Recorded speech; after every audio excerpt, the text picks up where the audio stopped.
Você já imaginou como seria descobrir que o amor e a proteção podem existir mesmo nos lugares mais gelados e desolados da Terra? Hoje vou contar uma história que aconteceu no Alasca, mas que poderia muito bem ter se passado aqui no Brasil, talvez na nossa Amazônia ou no Pantanal. É uma dessas histórias que nos fazem repensar o que sabemos sobre a natureza e sobre nós mesmos. Imagine por um momento, você está perdido numa região inóspita, longe de tudo e de todos. O frio é tanto que sua respiração vira gelo no ar. Você não tem comida, não tem abrigo adequado e não sabe se alguém virá te procurar.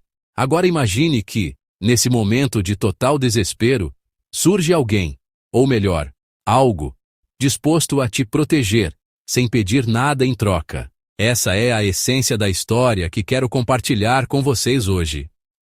Uma história que começou numa véspera de Natal de 1976 e que, 40 anos depois, revelou um dos exemplos mais tocantes de compaixão interespécies já documentados pela ciência. Para entender essa história, precisamos voltar ao Natal de 1976.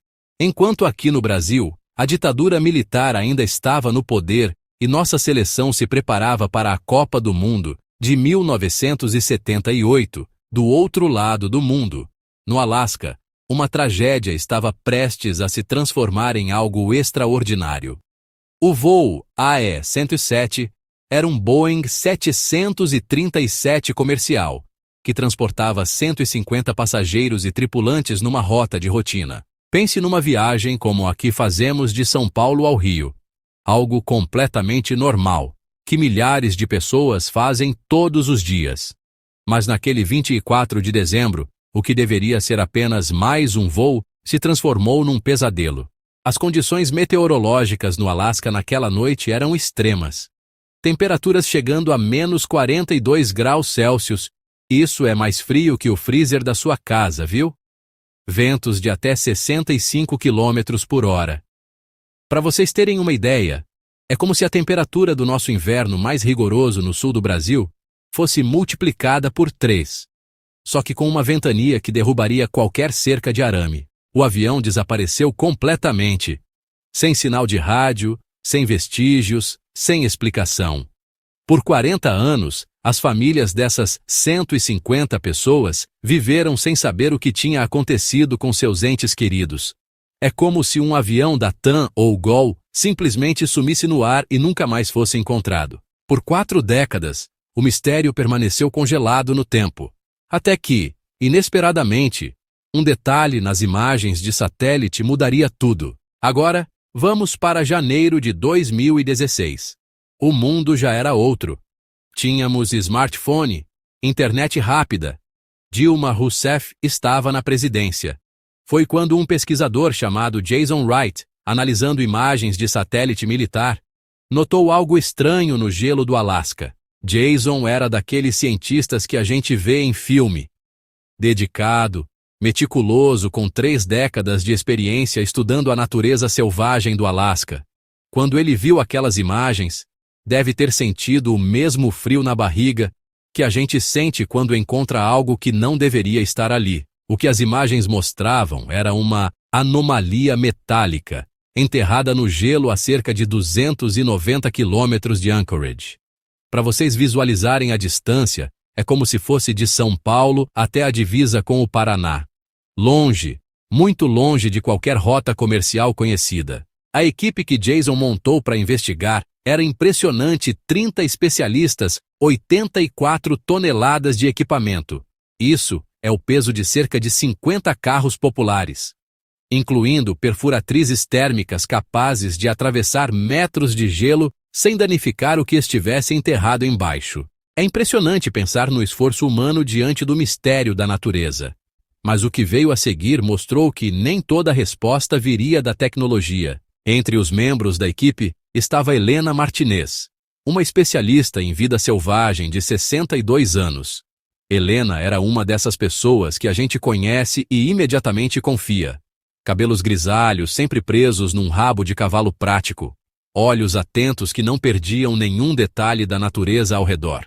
Ela tinha uma característica que me lembra muito dos nossos mateiros aqui no Brasil, aqueles guias que conhecem a mata como a palma da mão. Helena conseguia ler a natureza como se fosse um livro aberto.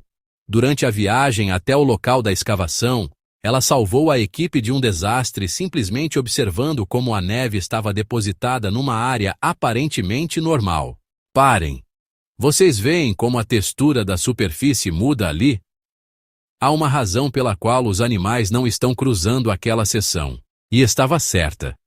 Embaixo daquela neve aparentemente inocente, havia uma cavidade no gelo capaz de engolir um dos veículos da expedição. É como quando nossos pescadores no Pantanal sabem onde tem sucuri só de olhar a cor da água. Conhecimento que vem de décadas observando e respeitando a natureza. Nos vastos e gelados desertos do Alasca, uma descoberta inesperada estava prestes a ser revelada. Quando finalmente conseguiram abrir a fuselagem do avião, a cena que encontraram era de cortar o coração. O frio havia preservado tudo perfeitamente. Parecia que o tempo tinha parado em 1976. Revistas abertas nas poltronas, carrinhos de comissárias de bordo com xícaras de café ainda no lugar, transformadas em pequenos blocos de gelo. Mas o que mais impressionou foram os objetos pessoais. Uma boneca de pano com cabelos de lã cuidadosamente trançados, dessas que nossas avós faziam aqui no Brasil. Carteiras com fotos de família sorrindo, cartas escritas, mas nunca enviadas. Cada item contava uma história. Cada pertence representava uma vida interrompida. No cockpit, encontraram o diário de bordo do capitão e, mais revelador ainda, o diário pessoal de uma das comissárias de bordo. As anotações dela, que duraram 18 dias após o acidente, pintavam um quadro de coragem incrível e realidade devastadora. 25 de dezembro de 1976. Amanhecer. Se é que podemos chamar essa luz de amanhecer. 22 sobreviventes de 150. O impacto foi devastador. Mas o verdadeiro assassino é o frio. Tantos morreram dormindo na primeira noite. Nos reunimos na primeira classe. É mais intacta, mais fácil de aquecer. É impossível, sabe? Não imaginar nossa própria família passando por algo assim, num Natal gelado e sem esperança. 27 de dezembro de 1976. O rádio não funciona, nenhum sinal de resgate. Podemos ouvir animais lá fora, às vezes sons estranhos. Não são lobos. Algo diferente. Cada linha transmite o desespero crescente e a sensação de que algo desconhecido rondava o local. 5 de janeiro de 1977. Apenas 12 restaram. O frio é insuportável. Julie notou algo estranho hoje. Há pegadas na neve ao redor do avião, mas elas parecem estar mantendo outros predadores afastados. Capitão Matthews acha que caímos no território de alguns felinos grandes. De alguma forma, isso é reconfortante. 11 de janeiro de 1977. Sou a última agora. Os outros se foram. Mas não estou sozinha. Eles estão lá fora. Posso ver seus olhos no escuro. Não ameaçadores. Observando. Esperando. A mãe trouxe outro coelho hoje. Não consegui alcançá-lo. Muito fraca para me mover. Acho que ela entendeu. Ficou sentada ali na neve por horas, apenas observando. Não tenho mais medo. Quando o fim chegar, não estarei sozinha. Ao reler aquelas páginas manchadas pelo tempo, Helena percebeu que havia mais do que simples relatos de sobrevivência, sinais claros de um comportamento animal fora do comum. Helena passou dias analisando essas anotações. O que ela descobriu desafiava tudo o que conhecíamos sobre comportamento animal. Estamos falando de linces canadenses, felinos que normalmente vivem em regiões florestais, não em campos de gelo abertos. Mas ali estavam eles, uma fêmea adulta com 2 filhotes quase crescidos, perfeitamente adaptados às condições extremas. Suas patas eram notavelmente maiores que o normal. Uma adaptação natural para caminhar no gelo. Era como ver onças pintadas perfeitamente adaptadas ao cerrado brasileiro. Possível, mas extraordinário. O comportamento deles era ainda mais impressionante. Durante toda a escavação, os felinos mantiveram uma distância respeitosa, nem se aproximando nem fugindo. Mais impressionante ainda, a mãe parecia mapear passagens seguras através do gelo traiçoeiro. E seus filhotes seguiam exatamente suas pegadas. Eles estão evitando os pontos fracos no gelo. Mas isso vai além da consciência normal de predador. É quase como se... Ela não completou o pensamento, mas todos entenderam. Era como se os animais estivessem deliberadamente guiando a equipe para longe do perigo. A escavação revelou ainda mais evidências extraordinárias. Pequenas carcaças de animais foram encontradas em intervalos regulares ao redor do local do acidente, sempre em locais visíveis, sempre durante os intervalos das refeições da equipe. No início, assumimos que eram apenas presas abandonadas, explicou Helena. Mas, observem a colocação. Sempre em locações visíveis. Sempre durante nossos intervalos para comer. As câmeras da equipe capturaram footage incrível do comportamento dos felinos. A mãe frequentemente aparecia na borda da área de trabalho pouco antes de tempestades perigosas se aproximarem. Sua postura e movimentos ficavam claramente agitados, até que a equipe se abrigasse. Mais impressionante ainda. Análises das camadas de gelo revelaram décadas de pegadas sobrepostas. Gerações de linces seguindo as mesmas rotas que seus ancestrais haviam usado. Era como descobrir que uma família de onças havia protegido o mesmo local na nossa floresta amazônica por 40 anos consecutivos. O que parecia um caso isolado nas geleiras do norte ganhou novas cores quando comparado a histórias vividas bem mais perto de nós. Conhecendo essa história, não consigo deixar de pensar em como nós, aqui no Brasil, temos exemplos similares de conexão entre humanos e animais. Lembro dos relatos de seringueiros na Amazônia que falam de onças que os acompanhavam à distância, mantendo outros predadores afastados. Ou dos pescadores no Pantanal que contam histórias de jacarés que pareciam proteger certas áreas dos rios. Talvez o que aconteceu no Alasca não seja tão único assim. Talvez seja apenas um exemplo bem documentado de algo que acontece com mais frequência do que imaginamos. A capacidade dos animais de reconhecer sofrimento e responder com algo que só podemos chamar de compaixão. E aqui surge a pergunta inevitável. Se até mesmo animais selvagens podem demonstrar esse nível de cuidado, o que isso diz sobre nós? Estamos realmente aplicando a mesma compaixão em nossas próprias vidas, nas nossas cidades e comunidades? Essa é a verdadeira herança dos guardiões silenciosos do Alasca. A lembrança de que, mesmo em nossos momentos mais escuros, a compaixão pode aparecer nas formas mais inesperadas e que nunca, jamais, estamos verdadeiramente sozinhos neste mundo. A próxima vez que vocês virem um animal em dificuldade, lembrem-se desta história. Lembrem-se de que a bondade pode ser retribuída de maneiras que nunca imaginamos, e que cuidar dos outros, humanos ou não, é talvez a coisa mais importante que podemos fazer enquanto passamos por esta terra. Mas a história não termina aí. Nos anos seguintes à descoberta, algo extraordinário começou a acontecer. A notícia dos guardiões felinos se espalhou pelo mundo, e pessoas de todos os continentes começaram a relatar experiências similares. Histórias que antes eram consideradas apenas coincidência ou imaginação. Um pescador no Amazonas contou como uma família de lontras passou 3 dias guiando sua canoa através de águas perigosas quando ele se perdeu durante uma pescaria.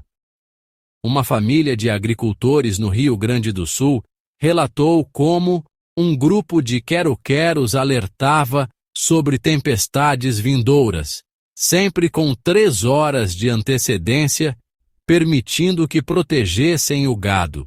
No Pantanal, um biólogo documentou o caso de um jacaré que, por 5 anos consecutivos, impediu que capivaras se aproximassem de uma área específica do rio, até descobrirem que exatamente naquele local havia um redemoinho submerso mortal que só aparecia durante a época de cheia. Helena Martínez, já com mais de 70 anos, publicou sua pesquisa mais revolucionária em 2023. Trabalhando em conjunto com neurocientistas da Universidade de São Paulo e pesquisadores da Amazônia, ela descobriu algo que mudou nossa compreensão sobre inteligência animal. Utilizando tecnologia de imageamento cerebral em felinos selvagens, de forma não invasiva, é claro, a equipe descobriu que esses animais possuem estruturas neurais específicas que respondem ao que só pode ser descrito como sofrimento empático.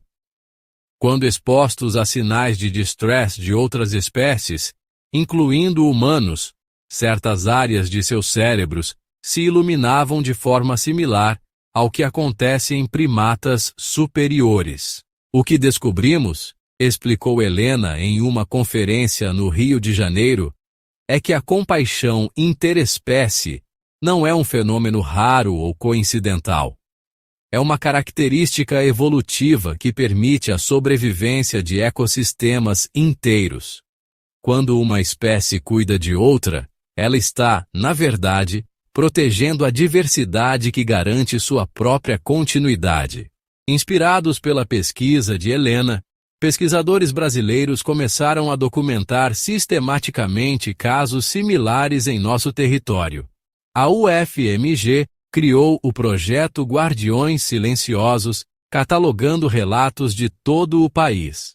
No Cerrado, descobriram que famílias de lobos-guará mantinham vigília sobre cemitérios indígenas há gerações, afastando invasores e predadores.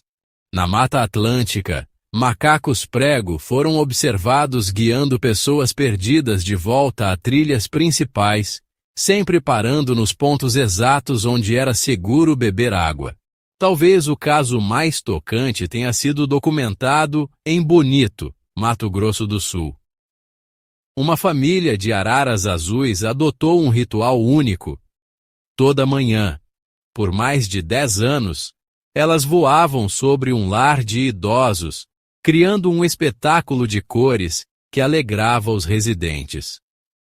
Quando pesquisadores investigaram, descobriram que o comportamento começou logo após um dos fundadores do lar, um ambientalista dedicado, ter falecido. As araras pareciam prestar uma homenagem eterna ao homem que havia dedicado a vida a protegê-las.